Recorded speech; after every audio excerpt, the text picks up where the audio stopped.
그러면 예레미야서 40장 1절에서 16절까지 말씀입니다.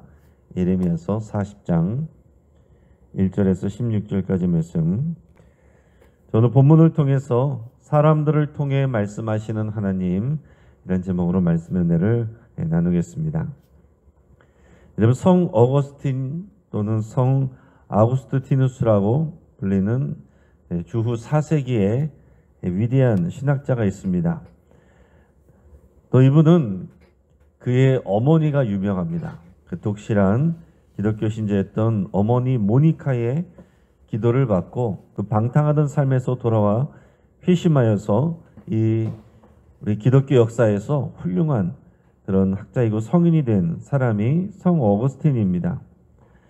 자, 이 어거스틴은 17세 때부터 이 카르타고에 유학을 떠나서 이제 학업을 하고 학문을 많이 배웠습니다. 키케로 같은 또 유명한 학자들도 만나서 영향을 받습니다. 그러나 이제 공부를 하면서 이 지식을 통해 진리를 얻는 것이 인생의 최고 목적이다 생각하면서 어머니가 물려준 이 기독교 신앙도 과감히 버립니다.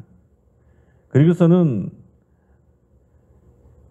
방탕한 삶도 또 살게 되는데 그 10대의 어린 소녀임에도 불구하고 또 카르타고의 흑인 노예를 첩으로 취해서 불우한 아들을 낳기도 있게 했습니다. 그러다가 주후 387년 어느 날 이 어거스틴이 밀라노의 어떤 정원에 앉아서 묵상하고 있는데 그의 귀에 어떤 소리가 들리냐면 취하여 읽으라, 취하여 읽으라, 이런 소리가 들렸습니다. 이 소리가 뭐냐면 이 동네에서 노는 어린아이들의 노랫소리였어요. 그냥 어린아이들이 노래를 부르는데 취하여 읽으라, 취하여 읽으라. 그래서 자신도 모르게 옆에 놓였던 책을, 성경을 취해서 읽었는데 그것이 사도 바울이 쓴 로마서였습니다. 로마서 13장 13절 14절 성경을 딱 들어서 읽었는데 그 말씀이 눈에 딱 들어왔습니다. 거기 뭐라고 되어 있냐면 육신의 정욕을 만족시키려 하지 말고 주 예수로 옷 입으라, 이렇게 되어 있습니다. 자, 사도 바울의 말씀을, 이 성경을 읽는 순간 자기도 모르게 갑자기 마음이 뜨거워지고 또 과거에 행했던 부끄러운 삶이 생각이 나면서 눈물로 회개를 하게 됩니다. 그러면서 이때부터 예수 그리스도에 대한 신실한 믿음을 갖게 돼요. 이게 굉장히 유명한 얘기입니다. 그러니까 이 아이들이 무슨 작정을 하고서 이런 노래를 부른 게 아닙니다. 그냥 아이들은 아이들끼리 놀고 있었어요. 그러나 그런 아이들의 입을 통해서 하나님이 말씀하셨다, 하나님이 역사하셨다 하는 것입니다. 여러분, 하나님은 정말 놀라우신 하나님이시고 생각하지 못한 방법으로 얼마든지 하나님은 말씀하십니다. 하나님은 환경을 통해서도 말씀을 하시고 또 이렇게 때로는 사람들을 통해서, 또 그 중에서도 믿지 않는 사람들을 통해서도 말씀하실 수도 있다 하는 얘기입니다. 자, 오늘 본문으로 오면 지금 오늘 본문의 배경은 이 예레미야 선지자의 예언대로 결국 남유다 왕국이 예루살렘이 시드기야 왕 제11년 넷째 달 9째 날에 바벨론에 의해 이미 함락이 됐습니다. 자, 시드기야 왕은 도망가다가 다시 이 바벨론에 붙잡혀왔고 바벨론 왕은 시드기야 왕이 보는 앞에서 그의 아들들을 다 죽이고 이 유대 그리고 예루살렘의 모든 귀족들을 다 죽였습니다. 그리고서는 시드기야 왕의 눈을 빼버리고 사슬로 결박해서 바벨론으로 끌고 갔습니다. 이 바벨론 군대는 이 예루살렘의 모든 왕궁과 백성의 집들을 불살르고 예루살렘 성벽도 허물어 버립니다. 똑똑한 사람들은 다 잡아가고 이제 빈민들, 아무것도 가진 게 없는 또 그런 빈민들만 이 유다 땅에다가 남겨놓습니다. 자, 그러나 이 한편 바벨론 왕 느부갓네살은요, 자신의 사령관인 느부사라단에게 명령을 해서 예레미야 선지자를 선대하라고 얘기합니다. 그래서 바벨론 사령관은 예레미야 선지자를 감옥 뜰에서 풀어줍니다. 자, 자기 나라 자기 민족 자기의 왕은 이 예레미야 선지자를 핍박하고 감옥에 가둬놨지만은 오히려 이방 땅의 왕이 예레미야를 선대하였습니다. 자, 그러고 나서 예루살렘 성과 유다 백성들 포로를 바벨론으로 옮기는 중에 이 바벨론의 사령관 느부사라다는 이 포로들 가운데서 예레미야도 이 사슬로 결박되어 있는 것을 발견하게 됩니다. 그래서 그는 이 예레미야를 라마 지역에서 풀어주게 되면서 당신이 원하는 곳으로 가시오, 이렇게 자유를 줍니다. 당신이 원하면 바벨론으로 가도 좋습니다. 바벨론으로 가면 우리 잘 대해주겠습니다. 그러나 당신이 원하면 지금 여기 남아서 유다 총독으로 바벨론 왕이 세운 그다랴에게 가서 그에게 가서 거해도 됩니다. 당신이 원하는 대로 정하시오. 그러면서 예레미야에게 양식과 선물까지 줍니다. 이때 예레미야는 바벨론으로 가지 않고요, 유다 땅에 남습니다. 그 이방인 점령자 느부사라단의 입술을 통해서 그때 하나님이 주시는 말씀을 확정하게 되는데요. 우리 1절에서 3절까지 말씀을 우리 같이 한번 읽겠습니다. 사령관 느부사라단이 예루살렘과 유다의 포로를 바벨론으로 옮기는 중에 예레미야도 잡혀 사슬로 결박되어 가다가 라마에서 풀려난 후에 말씀이 여호와께로부터 예레미야에게 임하니라. 사령관이 예레미야를 불러다가 이르되 네 하나님 여호와께서 이곳에 이 재난을 선포하시더니 여호와께서 그가 말씀하신 대로 행하셨으니 이는 너희가 여호와께 범죄하고 그의 목소리에 순종하지 아니했으므로 이제 이루어졌도다. 이 일이 너에게 임한 것이니라. 아멘.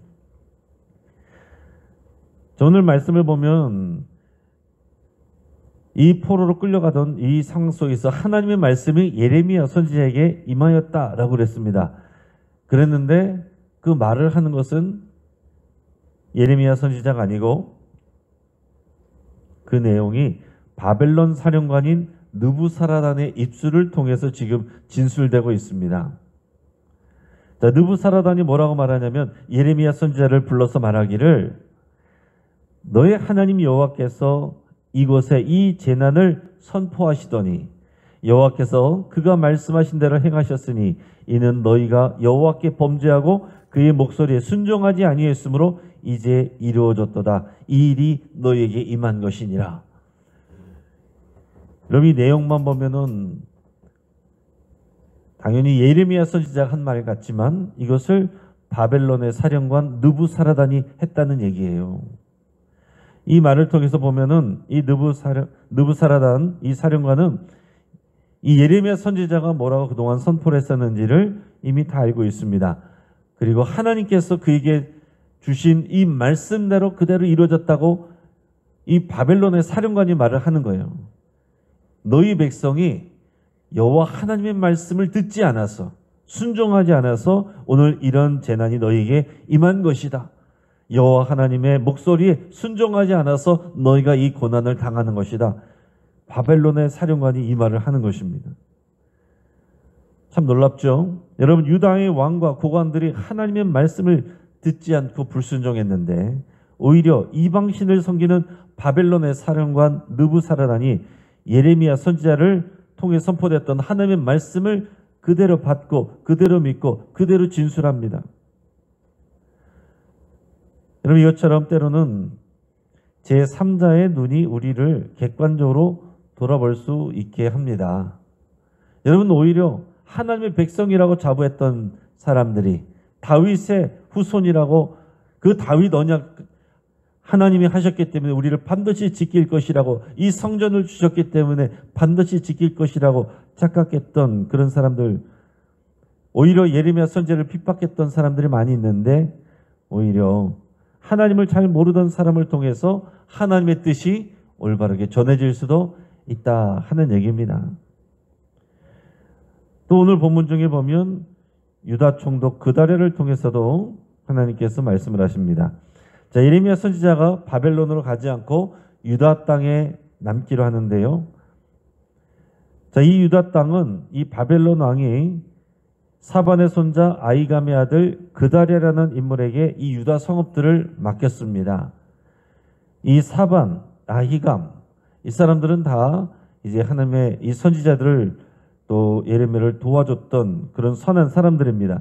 그리고 그의 사반의 손자 아이감의 아들 그다랴에게 이 바벨론 왕이 유다의 성읍들을 맡겨놨습니다.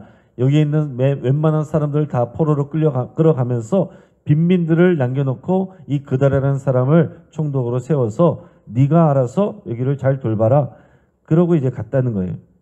그 사람이 이제 미스바에서 지금 지내고 있는데 그 미스바로 가서 이 예레미야가 그다랴를 만나고 그와 함께 지내게 됩니다. 그리고 또 유다 땅에 남아있던 사람들이 이렇게 있고요. 또 이 그다랴가 유다 총독이 되었다는 말을 듣고서 전쟁과 기근을 피해서 여기저기 흩어져 있던 또 그런 백성들이 돌아옵니다. 우리 7절, 8절 같이 읽겠습니다.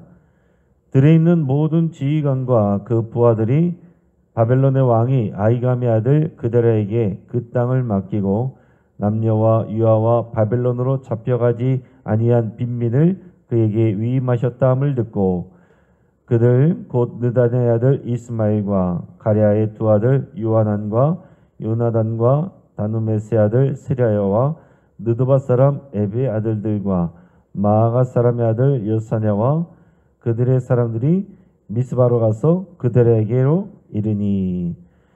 이렇게 사람들이 이제 그다랴에게로 모입니다. 지금 하나님께서 여기에 남아있는 사람들도 돌보십니다.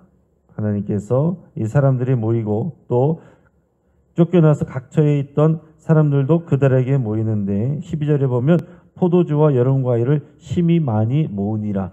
뭔가 여기 남아있는 사람들에게도 또 새로운 소망이 넘치는 것을 그런 기운을 느낄 수가 있습니다.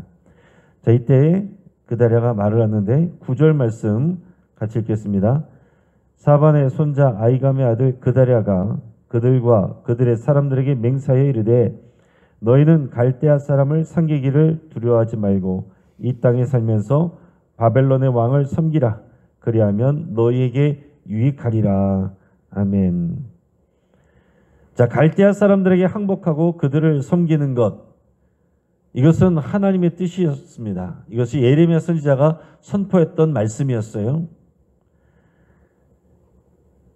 하나님이 그렇게 하시는 것은 이제 이 백성이 이제 한계에 다다랐기 때문에 하나님께서는 이 백성을 이제는 바벨론을 통해서 또 새롭게 정신 차리게 하고 징계하고 교육해서 새롭게 하나님의 역사를 이루어가시기로 작정을 하셨기 때문에 그렇습니다. 그렇기 때문에 바벨론에게 저항하지 말고 너희는 항복해라. 그들을 섬겨라.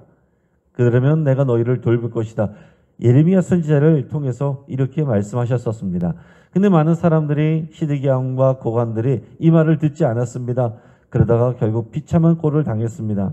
근데 여기 남아있는 유다 총독 그다랴가 지금 종교인으로서가 아니라 이 유다 성읍들을 다스리는 그런 지휘관으로서 말을 하는 거예요. 갈대아 사람들에게 항복하고 그들을 섬기라. 그러면 너희가 평안할 것이다. 이렇게 얘기를 합니다. 자, 이것은 이 그다랴의 입술을 통해서도 행정관료인 그다랴의 입술을 통해서도 하나님께서 그 말씀을 백성들에게 전하시는 겁니다. 그러실 수 있다는 거죠. 하나님께서 너희 설교를 통해서만 말씀하시는 것이 아니라 세상의 리더들을 통해서도 말씀하실 수도 있다 하는 얘기입니다. 자, 이때 요하난과 여러 지휘관들이 그다랴에게 모여들었다라고 그랬습니다. 근데 그 중에서 이 요하난이라는 사람이 한 가지 중요한 정보를 알게 돼가지고 이것을 그다랴에게 전달합니다. 그 내용은 뭐냐면 이 그다랴에게 몰려온 사람들, 그 여러 군지휘관들이 있었는데 아까 우리가 읽은 사람들 이름 중에서 이스마엘이라고 하는 사람이 있었습니다. 근데 이 이스마엘이라는 인물이 그다랴를 암살하고 반역하려는 계획을 갖고 있다는 것을 이 요하난이 알게 됐어요. 그래서 이것을 이 요하난이 그다랴에게 얘기를 해줍니다. 하지만 이 순진한 그다랴가 이 말을 믿지를 않습니다. 그러니까 이 요한이 안타까워서 나를 그에게 보내서 이스마엘을 제거하시라고 이렇게까지 얘기를 합니다. 그런데도 불구하고 안타까운 것은 그들에가 그 말을 믿질 않았습니다. 순수하고 선한 마음으로 이 그다라가 한 것이지만은 그래도 아쉬운 것은 최소한 확인이라도 해봤어야 되는데 오늘 본문엔 나오지 않고 내일로 넘어가지만 결국 그 말은 사실이었고 이스마엘이라는 사람의 손에 이 선한 그다라라는 이 사람이 나중에 죽게 됩니다.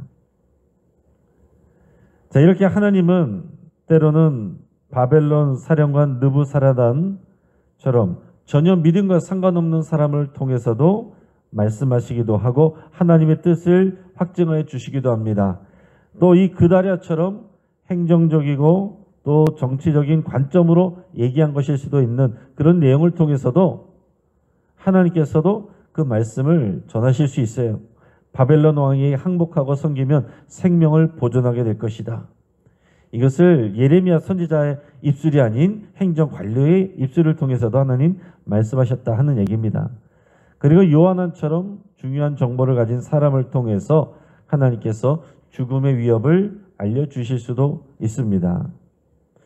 물론 여러분 우리가 사람의 말에 좌지우지되면 안 됩니다. 하지만 때로는 하나님께서 사람들을 통해서 설교뿐만이 아니라 우리 주변에 있는 성도들 더 나아가서는 교회 밖에 있는 사람들을 통해서도 전혀 생각하지 못한 그런 통로를 통해서도 하나님께서 우리에게 말씀해 주실 수 있다 하는 얘기입니다. 어거스틴이 아이들의 노랫소리를 귀담아 듣고 회심했던 것처럼 때로는 아이들의 말이 하나님의 음성이 될 수도 있습니다. 예전에 보면 이 어린이부나 이럴 때 보면 엄마 아빠가 게을러서 안 나올 때 아이가 따끔하게 얘기를 해가지고 그래서 엄마 아빠가 회개하고 나오는 그런 경우도 제가 본 적이 있습니다. 또 직장 상사나 동료의 인간적인 말 속에서도 하나님의 음성이 여러분 숨어 있을 수도 있어요. 하나님은 계속해서 말씀해 오고 있습니다. 우리 교회 안에는 원래 점 치러 다니던 분이 점을 치러 갔는데 점 치는 사람이 당신은 교회 가야 된다고 이렇게 얘기를 해가지고 교회 나와서 신앙생활 잘하시는 분도 있습니다.